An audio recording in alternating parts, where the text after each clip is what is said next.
Hi friends, welcome back to my YouTube channel. ಇವತ್ತಿನ recipe ಏನಪ್ಪ ಅಂದರೆ ಮಜ್ಜಿಗೆ ಹುಳಿ. ಈ ಮಜ್ಜಿಗೆ ಹುಳಿ ಹೇಗೆ ಮಾಡೋದು ಅಂತ ನೋಡೋಣ ಬನ್ನಿ.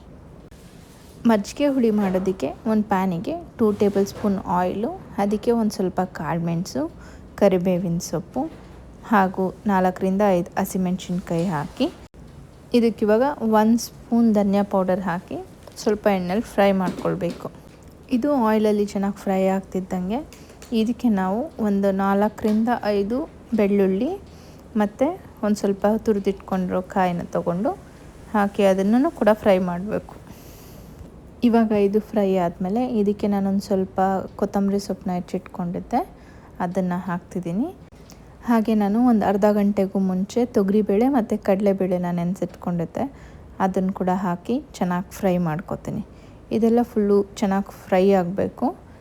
ಈ ಕಡಲೆಬೇಳೆ ಮತ್ತು ತೊಗರಿಬೇಳೆನ ನೆನೆಸ್ಕೊಂಡು ಫ್ರೈ ಮಾಡಿ ರುಬ್ಬಿಟ್ಟು ಮಜ್ಜಿಗೆ ಹುಳಿಗೆ ಹಾಕಿದಾಗ ಮಜ್ಜಿಗೆ ಹುಳಿದು ಕನ್ಸಿಸ್ಟೆನ್ಸಿ ಚೆನ್ನಾಗಿ ಬರುತ್ತೆ. ಅದು ಸ್ವಲ್ಪ ತಿಕ್ಕಾಗಿ ಬರುತ್ತೆ. ಮಜ್ಜಿಗೆ ಹುಳಿ ಯಾವಾಗಲೂ ತಿಕ್ಕಾಗಿದ್ದರೆ ಚೆನ್ನಾಗಿರುತ್ತೆ. ಸೊ ನೀವು ಯಾವ ಕನ್ಸಿಸ್ಟೆನ್ಸಿಯಲ್ಲಿ ಮಜ್ಜಿಗೆ ಹುಳಿ ಬೇಕು ಅಂತ ಅಂದ್ಕೊಂಡಿರ್ತೀರ ಅದಕ್ಕೆ ತಕ್ಕ ಹಾಗೆ ನೋಡಿಕೊಂಡು ಕಾಳು ಹಾಕ್ಕೊಳ್ಳಿ. ಇವಾಗ ನಾನು ಇದಕ್ಕೆ ಒಂದು ಅರ್ಧ ಕಪ್ ಆಗುವಷ್ಟು ಗಟ್ಟಿ ಮೊಸರನ್ನ ಸೇರಿಸ್ಕೊಳ್ತಿದ್ದೀನಿ.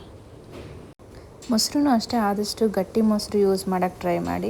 ಗಟ್ಟಿ ಮೊಸರು ಹಾಕೋದ್ರಿಂದ ಟೇಸ್ಟ್ ಚೆನ್ನಾಗಿ ಬರುತ್ತೆ. ಈ ಮೊಸರಿಗೆ ನೀರೆಲ್ಲ ಮಿಕ್ಸ್ ಮಾಡಿದ್ರೆ ಸ್ವಲ್ಪ ಟೇಸ್ಟ್ ಅಷ್ಟೊಂದು ಚೆನ್ನಾಗಿ ಬರೋದಿಲ್ಲ. ಹೀಗೆ ಮೊಸರನ್ನ ನಾವು ಈ ಸ್ಟೆಪ್ಪಲ್ಲೇ ಸೇರಿಸ್ಕೊಳ್ಳೋದ್ರಿಂದ ಮಜ್ಜಿಗೆ ಹುಳಿ ತುಂಬ ಹುಳಿ ಬರೋದಿಲ್ಲ. ಸೊ 4ರಿಂದ 5 ಅವರ್ ಆರಾಮಾಗಿ ಇಟ್ಕೊಂಡು ನೀವು ತಿನ್ಬೋದು. ಇದನ್ನು ಸ್ಟವ್ ಆಫ್ ಮಾಡಿ ಚೆನ್ನಾಗಿ ಮಿಕ್ಸ್ ಮಾಡ್ಕೋಬೇಕು. ಮೊಸರು ಹಾಕಿಬಿಟ್ಟು ಮಿಕ್ಸ್ ಮಾಡಿದಾದಮೇಲೆ ಒಂದು ಬ್ಲೆಂಡರ್ಗೆ ಹಾಕಿ ಚೆನ್ನಾಗಿ ರುಬ್ಕೊಳ್ಬೇಕು. ಇದು ರುಬ್ಕೊಂಡ್ಮೇಲೆ ಒಂದು ಪ್ಯಾನ್ಗೆ 2 ಟೇಬಲ್ ಸ್ಪೂನ್ ಆಯಿಲ್ ಹಾಕಿ ಅದಕ್ಕೆ ಸ್ವಲ್ಪ ಸಾಸಿವೆ ಹಾಗೂ ಕರಿಬೇವು, ಬ್ಯಾಡಗಿ ಮೆಣಸಿನ್ಕಾಯಿ ಹಾಕಿ ಅದೆಲ್ಲ ಒಗ್ಗರಣೆ ಆದಮೇಲೆ ಇದಕ್ಕೆ ನಾನು ಸ್ವಲ್ಪ ಸೋರೆಕಾಯಿ ಕಟ್ ಮಾಡ್ಕೊಂಡು ಇಟ್ಕೊಂಡಿದ್ದೆ ಚಿಕ್ಕದಾಗಿ, ಅದನ್ನು ಹಾಕ್ತಿದ್ದೀನಿ.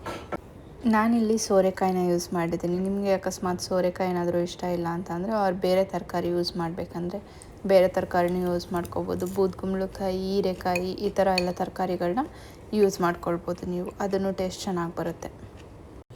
ಇವಾಗ ನಾನು ಈ ಸೋರೆಕಾಯಿನ ಸ್ವಲ್ಪ ಆಯಿಲಲ್ಲಿ ಚೆನ್ನಾಗಿ ಫ್ರೈ ಮಾಡ್ಕೋತೀನಿ.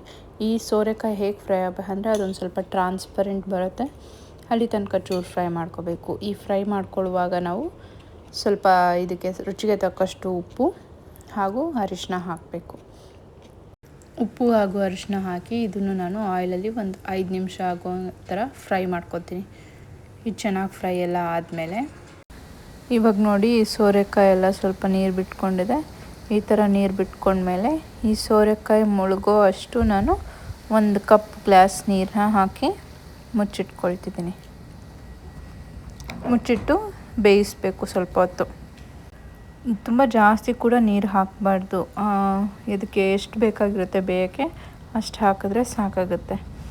ಸೊ ಅದು ಒಂದು ಸ್ವಲ್ಪ ಟ್ರಾನ್ಸ್ಪರೆಂಟ್ ಆಗೋವರೆಗೂ ಬೇಯಿಸ್ಕೋಬೇಕು.